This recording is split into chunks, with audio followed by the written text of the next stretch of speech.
The clay tablets from Babylon. Tablet number 1.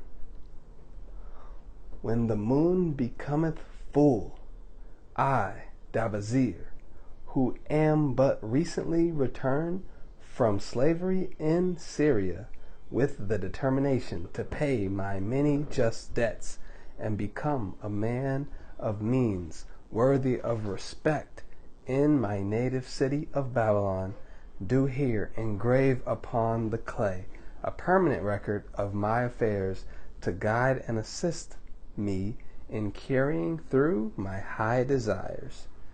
Under the wise advice of my good friend Mathon the gold lender, I am determined to follow an exact plan that he doth say will lead any honorable man out of debt into means and self-respect. This plan includeth 3 purposes which are my hope and desire. First, the plan doth provide for my future prosperity. Therefore, 1/10 of all I earn shall be set aside as my own to keep. For Mathon speaketh wisely when he saith, that man who keepeth in his purse both gold and silver, that he need not spend, is good to his family and loyal to his king. The man who hath but a few coppers in his purse is indifferent to his family and indifferent to his king. But the man who hath naught in his purse is unkind to his family and disloyal to his king, for his own heart is bitter. Therefore, the man who wisheth to achieve must have coin that he may keep to jingle in his purse, that he have in his heart love for his family and loyalty to his king. Second, the plan doth provide that I shall provide and clothe my good wife, who hath returned to me with loyalty from the house of her father. For Mathon doth say that to take good care of a faithful wife putteth self-respect into the heart of a man, and addeth strength and determination to his purposes. Therefore, 7/10 of all I earn shall be used to provide a home, clothes to wear, and food to eat, with a bit extra to spend, that our lives be not lacking with pleasure and enjoyment. But he doth further enjoin the greatest care that we spend not greater than 7/10 of what I earn for these worthy purposes. Herein lieth the success of the plan. I must live upon this portion, and never use more, nor buy what I may not pay for out of this portion. Tablet 2. Third, the plan doth provide that out of my earnings my debts shall be paid. Therefore, each time the moon is full, 2/10 of all I earn shall be divided honorably and fairly among those who have trusted me and to whom I am indebted. Thus in due time will all my indebtedness be surely paid. Therefore do I here engrave the name of every man to whom I am indebted, and the honest amount of my debt. Faru, the cloth weaver, 2 silver, 6 copper. Sinjar, the couch maker, 1 silver. Amar, my friend, 3 silver, 1 copper. Zankar, my friend, 4 silver, 7 copper. Askamir, my friend, 1 silver, 3 copper. Horensir, the jewel maker, 6 silver, 2 copper. Dyer Becker, my father's friend, 4 silver, 1 copper.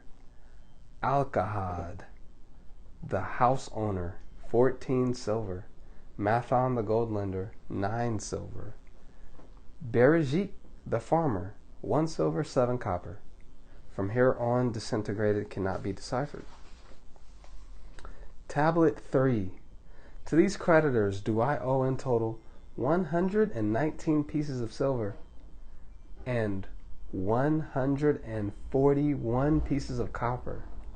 Because I did owe these sums and saw no way to repay, in my folly did I permit my wife to return to her father, and didst leave my native city and seek easy wealth elsewhere, only to find disaster.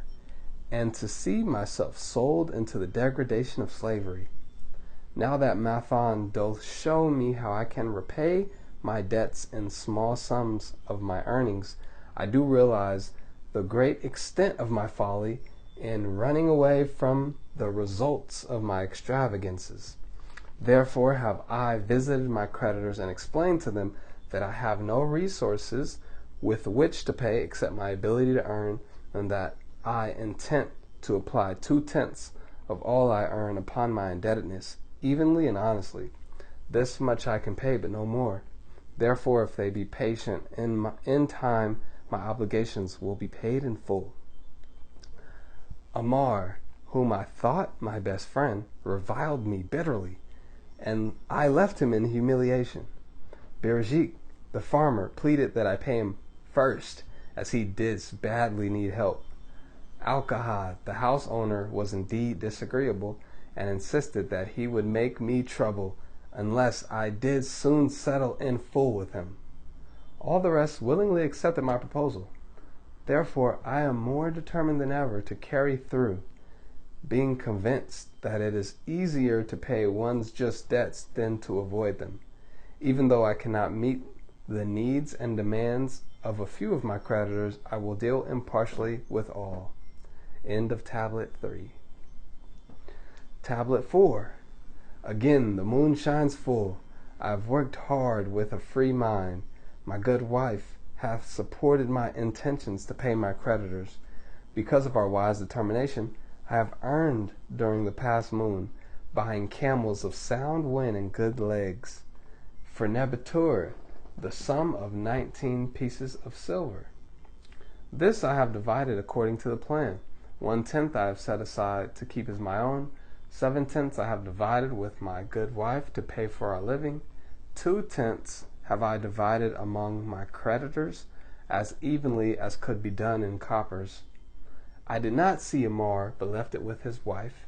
Berejik was so pleased he would kiss my hand. Old Alkahad alone was grouchy and said I must pay faster, to which I replied that if I were permitted to be well fed and not worried, that alone would enable me to pay faster. All the others thanked me and spoke well of my efforts. Therefore, at the end of one moon, my indebtedness is reduced by almost 4 pieces of silver, and I possess almost 2 pieces of silver besides, upon which no man hath claim. My heart is lighter than it hath been for a long time. Again the moon shines full. I have worked hard, but with poor success. Few camels have I been able to buy. Only 11 pieces of silver have I earned. Nevertheless, my good wife and I have stood by the plan, even though we have bought no new raiment and eaten but little herbs. Again, I paid ourselves 1/10 of the 11 pieces, while we lived upon 7/10. I was surprised when Amar commended my payment, even though small. So did Berejik. Alkahad flew into a rage, but when I told to give back his portion if he did not wish it, he became reconciled. The others, as before, were content. The moon shines full, and I am greatly rejoiced. I intercepted a fine herd of camels and bought many sound ones. Therefore my earnings were 42 pieces of silver. This moon my wife and myself have bought much needed sandals and raiment. Also we have dined well on meat and fowl. More than 8 pieces of silver we have paid to our creditors. Even Alkahad did not protest. Great is the plan, for it leadeth us out of debt and giveth us wealth, which is ours to keep.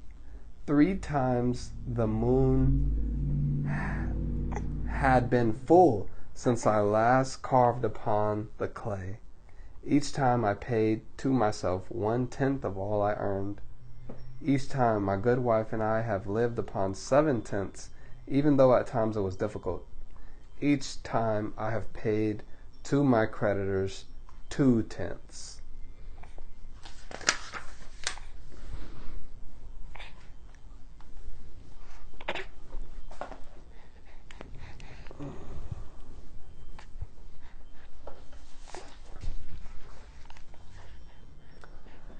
In my purse I now have 21 pieces of silver that are mine. It maketh my head to stand straight upon my shoulders, and maketh me proud to walk among my friends. My wife keepeth well our home, and is becomingly gowned. We are happy to live together. The plan is of untold value. Hath it not made an honorable man of an ex-slave? Tablet 5. Again, the moon shines full, and I remember that it is long since I carved upon the clay. 12 moons in truth have come and gone, but this day I will not neglect my record, because upon this day I have paid the last of my debts. This is the day upon which my good wife and my thankful self celebrate with great feasting that our determination hath been achieved. Many things occurred upon my final visit to my creditors that I shall long remember. Amar begged for my forgiveness for his unkind words, and said that I was one of all others he most desired for a friend. Old Alcahad is not so bad after all, for he said, "Thou wert once a soft piece of clay to be pressed and molded by any hand that touched thee, but now thou art a piece of bronze, capable of holding an edge. If thou needst silver or gold at any time, come to me." Nor is he the only one who holdeth me in high regard. Many others speak deferentially to me. My good wife looketh upon me with a light in her eyes that doth make a man have confidence in himself. Yet it is the plan that hath made my success. It hath enabled me to pay all my debts, and to jingle both gold and silver in my purse. I do commend it to all who wish to get ahead. For truly, if it will enable an ex-slave to pay his debts and have gold in his purse, will it not aid any man to find independence? Nor am I myself finished with it, for I am convinced that if I follow it further, it will make me rich among men.